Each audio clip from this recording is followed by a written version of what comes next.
aaminin ko na nang di na puro pa Para-paraan, yan ka na naman.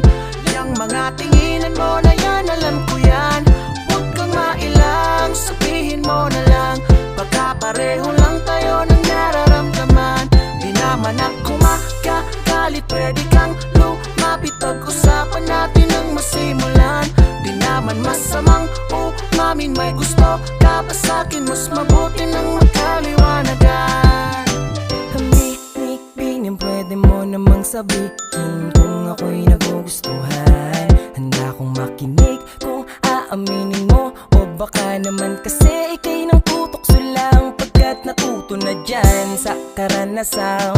Puro kamalian, bigla ka rin namang iiwan. Kakalimutan lang panandalian. Kung ganon, di naman mas mabuting umiwas na lang. At kung di naman, mabuti na yung magkaliwanagan.